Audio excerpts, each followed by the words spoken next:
Ladies, gentlemen, and Westernites alike, welcome back to another episode from the Western Reviews podcast, the most ubiquitous, unique podcast you'll find in the land, if I do say so myself. I'm Benoit Blanc. I'm kidding. I'm the Western Wonder, your reviewing master of ceremonies, and today I decided what better way to come out of a dry 3-month hiatus than talk about one of my most anticipated movies that have come out in the year of 2022. That honor will go to the one and only Glass Onion, a Knives Out mystery, or Knives Out 2 to some, as this is, after all, a sequel. After the first Knives Out was released in the fall of 2019, it was a critical and financial success, grossing over $300 million worldwide. I did enjoy the first film for its interesting combination of mystery and humor elements, plus the performances from such actors as Daniel Craig, Ana de Armas, and Jamie Lee Curtis. Now, with the return of writer-slash-producer-slash-director Rian Johnson, comes a new cast of suspects in a completely new setting. Come along with me in this little spoiler-free review to hear my general thoughts on the film and whether it holds up against its predecessor. But first, as always, take a listen to the trailer first, and then I'll return with the review and my thoughts on whether the sequel surpasses its predecessor. Stay tuned.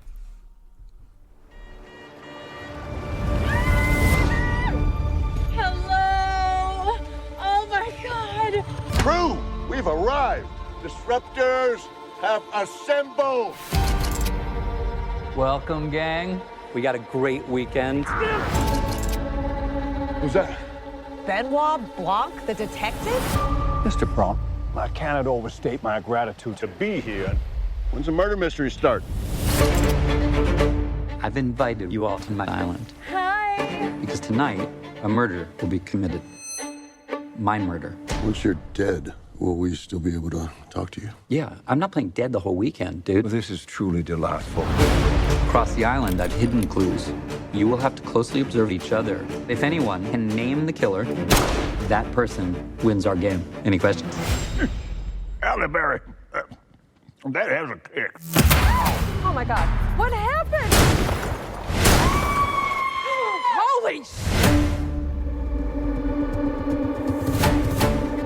Ladies and gentlemen, there's been a murder, and the killer is in plain sight. For at least one person, this is not a game. I must insist that nobody touch the body. Jeez, detective, who killed the party? I need to find a motive for murder. Everyone would stab a friend in the back to hold on to this rich bastard. Deal with it. You're all friends. Why would anyone commit murder? Are we even going to talk about the elephant in the room? Am I the elephant? Yeah, you're the elephant. You're not that bad. Think of the danger here. Are you calling me dangerous? Well, we'll see.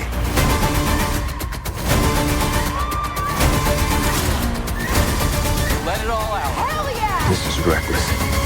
The killer wouldn't hesitate to kill again if it covers their tracks.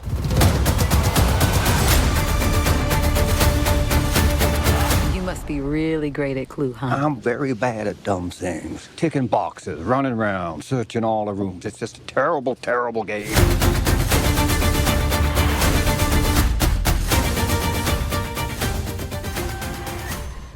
And we're back. Let's quickly get into the plot of this layered mystery. In a world, during the quarantine, a group of friends get an invitation to a murder mystery party held by their big tech pal named Miles Braun, played by Edward Norton, via a music box housing a little glass onion replicating Braun's lavish Greece vacation spot.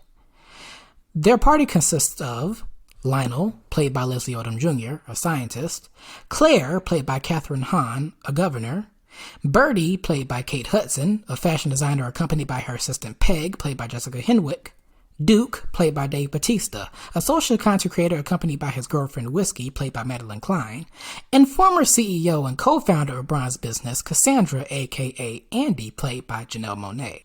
Also joining the pack is world-famous detective Benoit Blanc, played by Daniel Craig, who wasn't initially invited by Miles Braun, but remains as it's presumed that someone else invited him as a joke.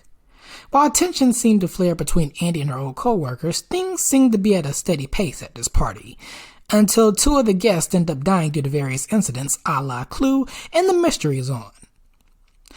Coming into the film cold, I did appreciate how they switched up the ensemble of characters. The first Knives Out comprised mostly of family members, while Glass Onion comprises a variety of characters that come from different avenues, but with similar connections to the main antagonist, saying this loosely. The sequel, unlike its predecessor, has more of a satirical edge when it comes to the mystery and suspense element, something I wasn't expecting. But honestly, given the setup, it ends up working. There is experimental genre bending here, parts mystery, parts comedy, and even some bits of sci-fi, so if the film tried doing a serious, straightforward mystery plot that takes itself seriously without intentional comedy, it would have fell flat for me. So props to filmmaker Rian Johnson for doing something unique and different to what the first Knives Out did. The positives don't stop here for me, as I'd like to mention, well, for starters, the characters themselves. Daniel Craig as Benoit Blanc is pretty much representing some of the audience's internal thoughts, basically calling out this obviously ridiculous mystery plot that he tries to solve, but is always good at building up the Columbo-like conclusion to his mystery solving. The new batch of characters here aren't too overbearing either, for the most part. Edward Norton as big tech bad guy Miles Braun was perfect casting, as Norton is known for playing menacing, despicable antagonists in past movies, so it seems like perfect timing that shots are being fired at lucky billionaires that made it to where they are now. Kate Hudson as the ever-so-aloof Birdie was hilarious, and so was Kathryn Hahn as Claire. Dave Bautista, continuing a streak of having one of the best wrestler-turned-actor careers out there, with all due apologies to Mr. Cena and The Rock. Shut up, bitch!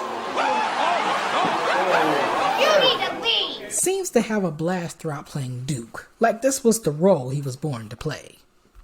Leslie Odom Jr. playing Lionel is a perfect example of making sure you should have friends out there. This guy came to a murder mystery party looking more like a jazz musician than a scientist. His character alongside Hahn's Claire are amongst the weaker batch of characters here, since they're more to the side than some of the others. And last but not least, I will not forget to mention Janelle Monae as Cassandra Brand. What can I say? Phenomenal performance, as the movie had me second guessing why her character was side-eyeing everybody else. But then the second act takes her character and Detective Blanc on a whole other level that's intriguing to see right down to the climax. Also, her character is easily a mirror to Ana de Armas' character in the first Knives Out movie, except a little bit more complex. Speaking of characters and cast, boy did they have a buckload of cameos in this one. Not gonna spoil any of them since this is a spoiler-free review, but there's plenty of cameos sprinkled throughout, anywhere from the mysterious valets to the sounds heard in Miles Braun's lush vacation spot, which makes this a perfect segue to quickly mention the production design. I mean, this billionaire's vacation getaway, a replica of a glass onion inside, is so beautiful from the interior to the exterior. Wouldn't it be nice to have a perfect getaway here? I mean, besides the fear of murder happening. Now, did I think Glass Onion is better than its predecessor as a whole? I kinda see them as equals. If you're looking for a more grounded and serious mystery, the first Knives Out movie might be for you. But if you want mystery with a side of fun, lively comedy, and some sci-fi elements, Glass Onion may be your friend. All in all, this movie gets a clean little 9 out of 10 for me. Just a fun romp of a film that leaves you at the edge of your seat with all of its twists and turns, breaking certain stereotypical rules in mystery films and overall upping its entertainment value from its predecessor. I should warn you though, the first half may slag a little as I started feeling the runtime halfway through, but thank heavens the second half brought me back into this film. A must watch if you can. Stay tuned for my next review, which will be either Everything Everywhere All at Once or Guillermo del Toro's Pinocchio. One or other will be my next movie review in 2023. Did you enjoy Glass Onion if you've seen it already? Let me know your thoughts and any review suggestions by emailing me, The Western Wonder, at westernreviewspod@gmail.com. Also, if you want to be in the know for upcoming reviews, follow the show on social media via Twitter at reviews_western or on Instagram at Western Reviews Official. And until next time, folks, stay safe and beware of layered glass onions. This is The Western Wonder, signing out. Bye, have a great time.